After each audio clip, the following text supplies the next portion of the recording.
Салмастырбы Кыргызстан телеканалынын көрүүчүлөрү, эфирде социалдык тармактардан алынган эң кызыктуу жаңылыктар топтому. Аны менен мен Кишимжан Рыспекова тааныштырам. Диего Марадона көз жумду. Аргентинада 3 күндүк аза күтүү башталды. 21-кылымдын мыкты футболчулары Лионель Месси менен Криштиану Роналду өз постторун 25 ноябрда дүйнөдөн кайткан 20-кылымдын мыкты футболчуларынын бири Диего Марадонага арнашты. Бардык аргентиналыктар жана футбол үчүн абдан кайгылуу күн. Ал биздин арабыздан кетсе да, бирок унутта калган жок. Анткени Диего түбөлүктүү, деп жазышты 21-кылымдын мыкты футболчулары. Марадона шаршемби күнү 60 жаш курагында көз жумгандан кийин Аргентинада 3 күндүк улуттук аза күтүү башталды. Марадона менен коштошуу зыйнаты Каса-Росада президенттик сарайда өтөт. Медиктер анын өлүмүнө жүрөк кемтиги жана өпкөсүнүн шишип кетиши себеп болгонун айтышкан.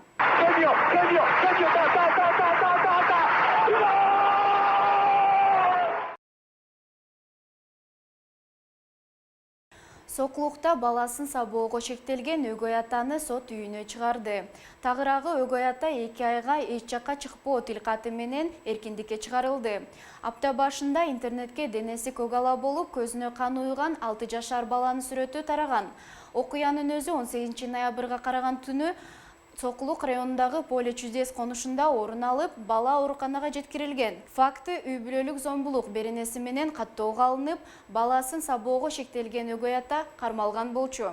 Ал эми бул окуя боюнча жабырлануучу тараптын жактоочусу Шердор Абдыкапаровго байланышканыбызда баланын апасы тосмо арыз жазып бергенин билдирген.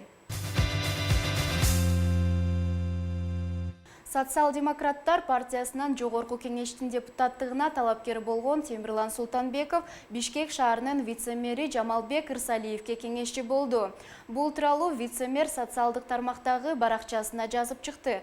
Ал сөзүндө Темирлан Султанбеков эним келди. Мага кеңешчи болуп экөөбүз чогуу иштемей болдук. Шаарыбыз үчүн жакшы иштерди жасайлы деп пландарды түздүк. Калктын казынасына кол салбай иштесе болоорун далилдеп беребиз. Элдин бизге болгон ишеничин актайбыз. Адамдык абийирибизди сактайбыз. Асмандагы айды алып беребиз деп убада бербейбиз, деп жазган Ырсалиев. Кеңешменин мүчөсү жарандык активист Максат Чакиев орус тили аркылуу Кыргызстан 10дон ашуун мамлекет менен кенен сүйлөшүп, карым-катнаш түзүп жатканын белгилеп, экинчи расмий тил катары англис тили кирсе, 100дөн көп өнүккөн өлкө менен кызматташууга жол ачылаарын айтты. Бул сунушка профессор Сыртбай Мусаев каршы чыгып, мындай маселени талкуулоону абсурд деп айтты. Бул маселени сунуш кылуунун өзү абсурд. Анда расмий тил деп Кытай тилин да, англис тилин да, араб, немис тилдерин жазалы. Максатка жетиш үчүн улуттуу бөлөктөрдүн алдына басынтып бербеш керек, деди Мусаев. Кыргызстанда кыргыз тили мамлекеттик, орус тили расмий тил деген макамга ээ. Кыргызстандын бардык аймактарында жаңы жылдык кечелерди өткөрүүгө тыюу салынат. Буга коронавирус илдетинин жайылышынын алдын алуу максаты себеп болууда. Бул тууралуу вице-премьер-министр Эльвира Сурабалдиева бүгүн 26 ноябрда брифингде билдирди. Анын айтымында өкмөттүн бул талабы мамлекеттик ишканаларга, аймактардагы жергиликтүү башкаруу органдарына да катуу эскертилди. Буга чейин Бишкекте жаңы жылдык балатыга оюнчук сатып алуу жана аянтта концерт уюштуруп, салют аттырбай турганы маалымдалган. Болгону жаңы жылдык балаты символикалык түрдө 10 декабрда жандырылат. Муну менен мэрия 4 миллион сом үнөмдөп каларын билдирген. 26 ноябрдагы маалыматка караганда Кыргызстанда бир сутка ичинде коронавирустан 6 киши каза болду. Көз жумган бейтаптардын 5-өө Бишкек шаарынын, 1-өө Ош облусунун тургуну болгон. Жалпысынан көз жумгандардын саны 1251 адамга жетти. Соңку бир күн ичинде вирус дагы 427 адамдан табылды. Алардын эң көбү Бишкек шаарында жана Чүй облусунда. Соңку күндө бул оору дагы 16 дарыгерден табылды. COVID-19 жуктургандардын жалпы саны 71.171 кишиге жетти. Бүгін 26 ноябрда актер Камчы Сарыбаевтың апасы каза болду. Бул тууралуу актердун жакындары билдирди. Маалыматка ылайык, актердун апасы Айна Деркинбаева 70 жашта болгон. Кыргызстан телеканалынын эмгек жааматы Камчы Сарыбаевтың апасынын дүйнөдөн кайткандыгына байланыштуу үй бүлөсүнүн жакындарынын аза кайгысын тең бөлүшүп, терең кайгыруу менен көңүл айтат.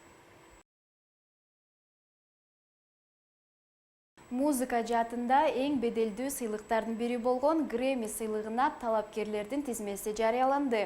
Сыйлык тапшыруу аземи 31 январда өтөт. Тизмеге көз чаптырсак, ырчы Бейонсе көптөгөн номинациялар боюнча сыйлыкка көрсөтүлгөнүн көрүүгө болот.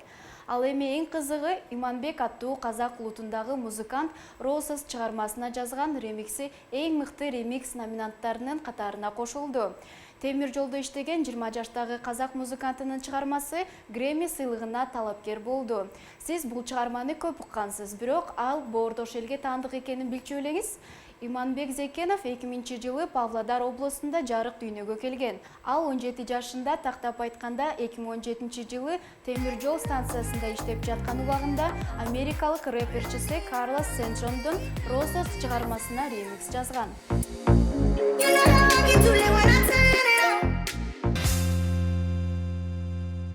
UFC чемпиону Хабиб Нурмагомедовдун машыктыруучусу Хавьер Мендес Instagram баракчасына Кыргызстанга келип, көк бөрү оюнун көрүү каалоосу тууралуу жазды. Мендес менен Нурмагомедов азыр Бириккен Араб Эмирлигинде жүргөнү маалым болду.